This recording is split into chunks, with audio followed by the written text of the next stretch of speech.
Salut, c'est Jay, on se retrouve aujourd'hui pour la vidéo test du Redmi 8 5G. Je vous l'avais proposé il n'y a pas si longtemps que ça en déballage. Donc on va se refaire une petite piqûre de rappel pour se remettre dedans un peu dans les prix et les caractéristiques de ce Redmi 8 5G. Avant tout, si tu aimes après la vidéo, tu mettras le petit pouce bleu pour nous aider. Tu t'abonnes si ce n'est pas déjà fait et tu cliques sur la cloche de notif pour être averti des futures vidéos. Et tu télécharges aussi l'appli Discord. Tu nous retrouves sur les salons Discord, hein. Il y a plusieurs discussions, etc. Donc après, tu as tous les liens dans la description de la vidéo. N'oublie pas aussi que tu nous retrouves sur notre blog. Tu auras toutes les photos et vidéos, non, surtout les photos prises avec les téléphones de test en qualité réelle, en taille réelle. Donc tu as tout ça dans la description de la vidéo. Également, on te remet tous les liens d'achat que l'on a sur ce Redmi 8 5G. Je le rappelle, là, le modèle, on avait le 628 à 259 €. Et il passe à 229 € avec une remise de 30 € normalement. Donc c'est un des téléphones 5G, voilà, franchement, assez abordable. Donc il faudra faire après à côté quelques concessions. Donc on l'a vu sur certains modèles comme ça d'entrée de gamme. Une fois qu'on a la 5G, on perd après pas mal de choses. Donc on se refait la petite piqûre de rappel de ce Redmi 8 5G. On a un écran de 6,52 pouces. Alors on sera sur des écrans IPS LCD. Voilà, on n'aura pas d'AMOLED sur ce type de téléphone. On a un format 29e, une résolution de 1080 par 2400, du Full HD+, du 404 ppi et un taux de rafraîchissement de 90 Hz. Bon voilà.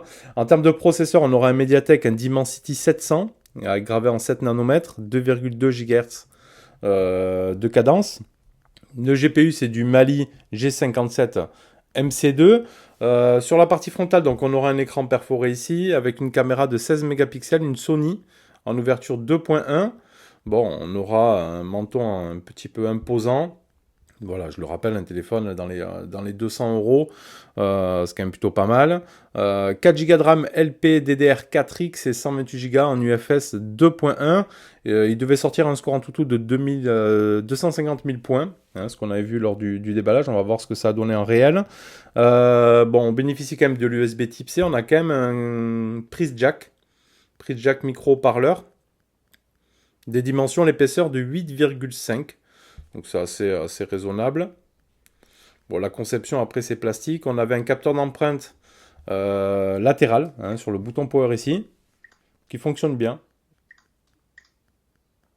Vous voyez, c'est assez réactif. On a le double tap avec la roco faciale directement, qui lui aussi marche très très bien, pas de souci. Sur l'arrière, on y retrouvait 3 capteurs photo ici.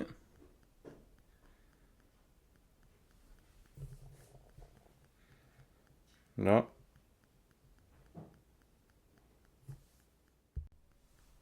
Alors on croirait 4, hein, mais la partie 4 en haut, c'est marqué AI juste. Hein, donc on a bien que 3 capteurs photo en 48 mégapixels. Donc le capteur principal, 48 MP, ouverture 1.8. Un autre de 2 mégapixels pour le noir et blanc, 2.4. Et un de 2 mégapixels également en 2.4 pour de la macro. Voilà, on peut mettre une carte SD extensible à 1 Tera.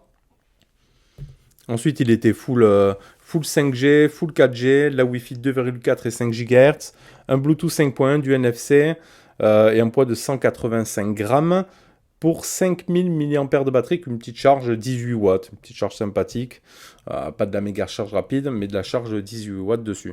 Alors, bonne nouvelle, depuis le déballage, il y a eu une mise à jour système et on est passé donc sur Android 11 en IU 2.0, la version Realme, donc ça c'est plutôt bien. Bon, moi ici j'ai 8 Go de RAM, hein. Ici c'est un modèle qu'on avait reçu en 8 Go de RAM.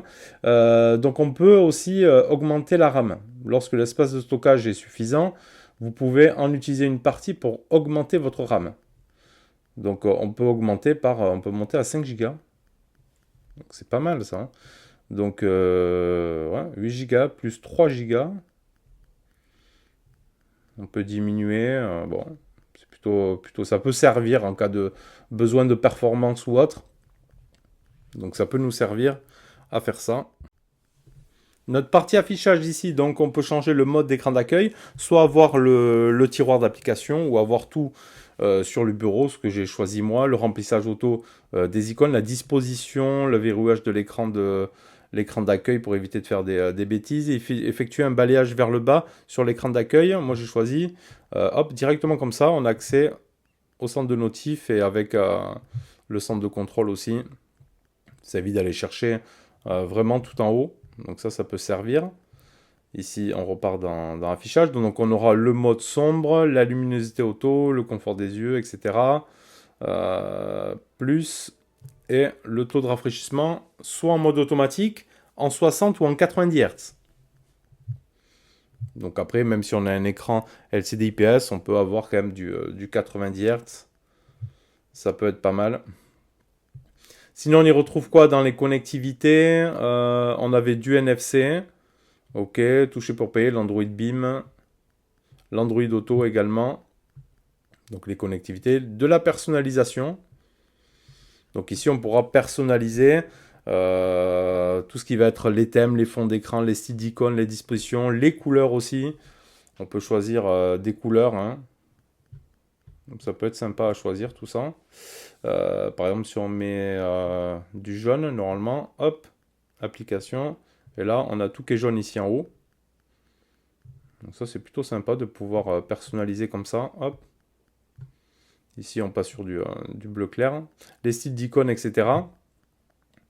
Il y a tout qui va changer ici après dans les paramètres. Donc, personnalisation, l'écran d'accueil, l'affichage, on l'a vu, les sons et vibrations, les notifications, les mots de passe et biométriques donc pour mettre la recours faciale et le capteur d'empreinte.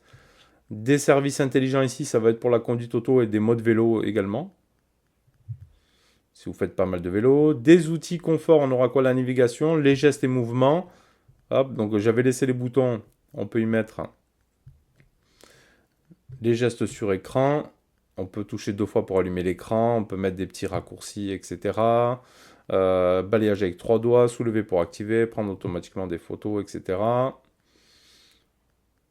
La navigation ici, on peut passer avec les gestes, bien évidemment. Les barres latérales intelligentes, on peut mettre aussi des petits raccourcis sur les côtés ici. Oui, hop. Pour faire des captures d'écran, des enregistrements d'écran, etc. Bon, après, vous connaissez tout ça hein, dans les firmware. Donc ça, c'est bon. On aura la batterie, le bien-être numérique, les gestions d'appli, le stockage. Les autres paramètres, ce sera pour la partie langue et saisie, pour la partie OTG également, si vous mettez une clé OTG, les mises à jour logicielles. Donc j'ai eu cette mise à jour sur ce Realme 8 5G. Voilà, là il n'y en a pas d'autres pour l'instant. C'est good. Ici le Realme Lab, les défilements fluides. Profitez d'un défilement plus fluide de votre écran.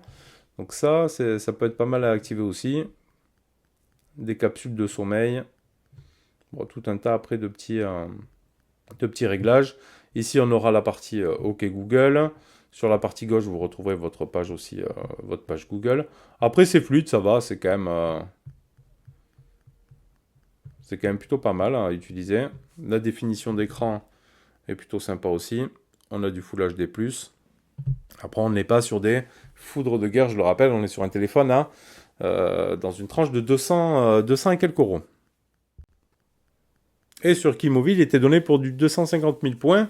Et moi, il m'a sorti 302 000 points. Donc bon, c'est un téléphone qui va être... Voilà, moyennement fluide, hein. Ça reste, ça dépend ce que vous voulez faire vraiment avec votre smartphone, mais quand même 300 000 points, c'est assez convenable, hein, franchement, dans ces gammes de prix-là, ça reste bien. On va se faire un petit call-off pour voir. Allez, c'est parti. J'ai lancé le call-off. On va voir ce que ça donne. Dimensity 700, voilà, gravé en 7 nanomètres. Cadence à 2,2 GHz.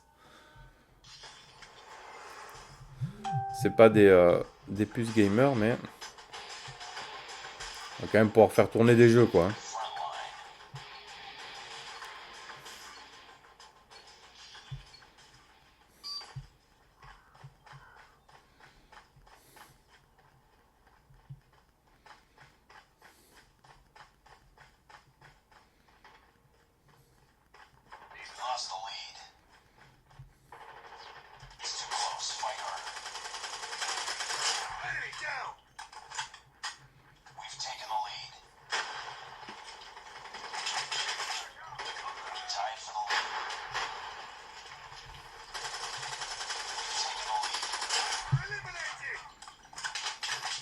Je vais me faire défoncer la gueule juste devant moi.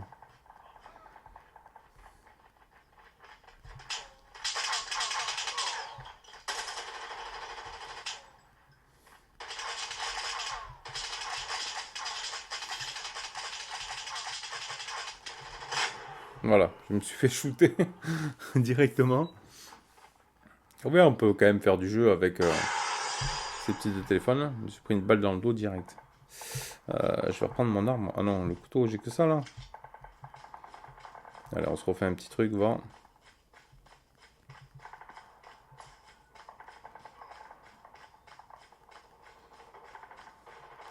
Je suis tout seul.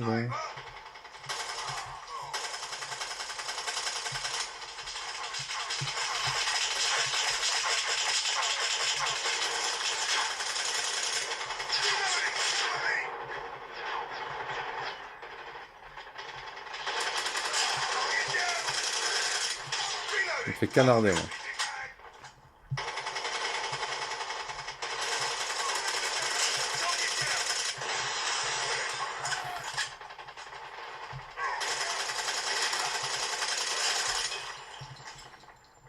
Ouais, là, j'ai plus d'armes.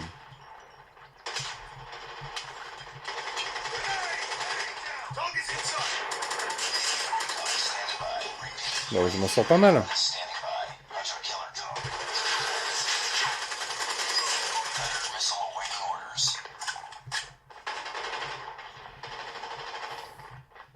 Bon, ben voilà. Hein.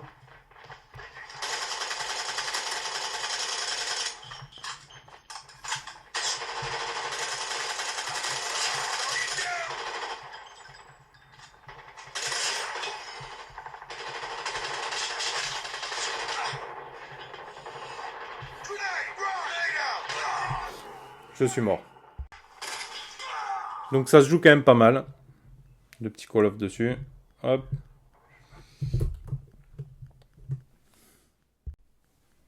Alors on fait un petit tour des options sur notre partie photo. Donc on n'avait pas de grand angle. Ça c'était un petit point dommage maintenant qu'on est... tout le monde pratiquement le propose. Donc là, on perd le grand angle. Sur ce téléphone, on a l'AI, on a le mode portrait, on a le mode vidéo. Alors attends que je retrouve mes repères. Donc sur le mode vidéo, ici, on aura du maxi 1080p 30 fps. Voilà, on n'aura pas non plus de 60 fps. On a une stabilisation. Voilà, après j'ai fait quelques photos quand même. On arrive à sortir des bons clichés. On a un mode nuit. Le mode portrait, on y retrouve ici le mode 48MP avec de la AI. Et ensuite, on aura un mode ralenti, un ultra macro, du panneau, du timelapse. En mode ralenti, on pourra faire aussi du 1080p 30 fps. Voilà, après, c'est pas du foufou, mais bon, on a un 48MP, on arrive à faire quand même des photos assez propres, on a un peu de macro, voilà, il faudra se passer, malheureusement, du grand angle. Pour ceux qui aiment faire du grand angle, ce sera pas, voilà, sur ce téléphone-là qu'il faudra partir. Après, voilà, je vais te montrer un petit peu, après, là, je vais te passer toutes les photos et vidéos prises, hein, avec ce Redmi 8. Après, en bonne condition, ça va, on arrive à faire... quand même des photos correctes. On arrive à faire des photos plutôt sympas. Tu vois, c'est quand même plutôt pas mal. Après, il faut le remettre dans son cadre de prix, bien évidemment. Voilà, voilà, il met des puces 5G, mais tu vas y perdre sur pas mal de choses. Donc, à toi de voir ce que tu as besoin ou ce que tu n'as pas besoin. Est-ce que tu as besoin de la 5G maintenant ou pas? Est-ce que tu préfères les écrans AMOLED, les LCD, les IPS? Bon, maintenant, tu en as pour tous les prix, tu l'as compris. Donc voilà. Allez, je te passe les photos et vidéos prises avec ce Redmi 8 5G.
En ce qui a concerné les communications, micro-haut-parleurs, j'ai pas eu de problématique particulière. On va se faire la musique, voir un petit peu. Donc on va se mettre pop up. Donc on n'a qu'un son mono, on n'aura pas de stéréo dessus.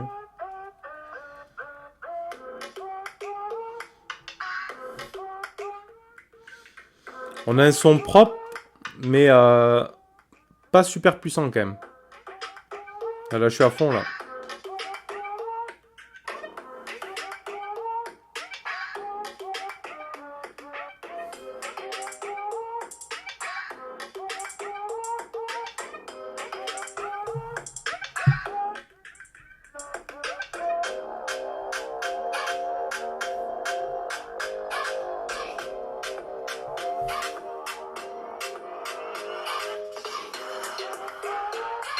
Alors quand on met à fond, c'est pas que c'est saturé, mais un son en cache un autre. Voilà, c'est pas du net et on n'a pas un son super puissant, je trouve, sur la partie musique. Bon, voilà. Après, on n'a pas non plus de son stéréo.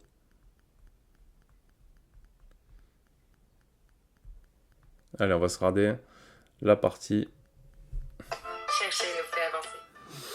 vidéo, ce que ça donne.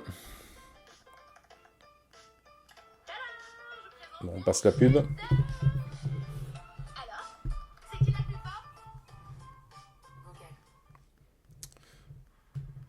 Allez. La qualité. Donc si on fait avancer, le maxi, on pourra faire du 1440 en 60.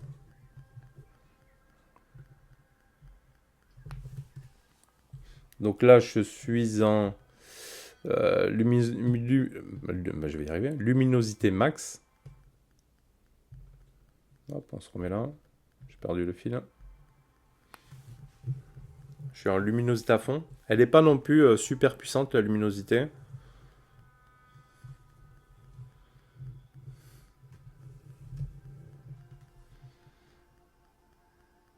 Bon, on remarquera là, ici la grosse bordure, hein. Quand même. Bon, on se plaint maintenant des grosses bordures. C'est vrai qu'avant, on avait des téléphones vraiment avec des grosses bordures, hein. Mais bon, on cherche maintenant le meilleur full screen, hein. Bon, on a un capteur photo ici, on a un trou un petit peu imposant quand même. Il se fait des choses plus petites maintenant. Mais voilà, vous avez quand même une résolution de Full HD+, sur cet écran. Ça reste propre. Le réseau, pas de problème non plus. Tu auras de la full 4G, de la full 5G. Voilà, c'est un abonnement 5G. Pas de souci là-dessus. Notre autonomie, 5000 mAh de batterie sur ce Realme 8 5G avec une charge 18 watts. Tu peux tirer les 2 jours. Tu peux faire les 2 jours d'autonomie avec ce Realme 8 5G. Donc c'est assez confortable pour faire tes réseaux sociaux, un petit peu de jeu, de la vidéo, etc. Voilà. Après, voilà, c'est un téléphone abordable quand même, 229 € là avec les remises dans sa version 628. Si tu veux passer sur un modèle 5G, si pour toi le fait d'avoir un écran LCD IPS ne te gêne pas, voilà, qui est quand même propre avec du Full HD+, tu auras un processeur Dimensity 700 qui te permettra de faire aussi tourner tes jeux. On l'a vu avec un score de 300 000 points sur Antutu. Tu auras un capteur 48 mégapixels, un capteur principal en ouverture 1.8 pour faire quand même des clichés plutôt sympas. Si tu veux faire le pass sur avoir du grand angle, etc. Voilà, tu peux partir sur ça. Un Bluetooth 5.1, tu as du NFC. Voilà, tu as un poids relativement léger, 185 grammes. Hein. Tu as un téléphone avec une bonne prise en main. Voilà, avec le design un petit peu actuel. Hein.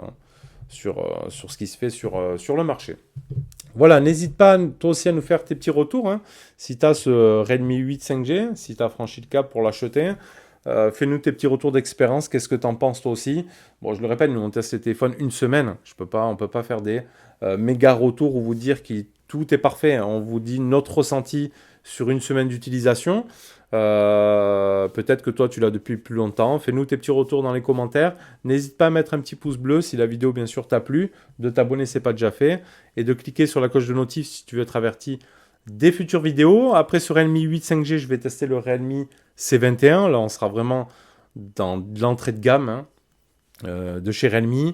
Donc on verra ça prochainement. On te met comme toujours tous les liens dans la description de la vidéo. Merci de nous suivre. Je te dis à bientôt pour une prochaine vidéo. Tchuss!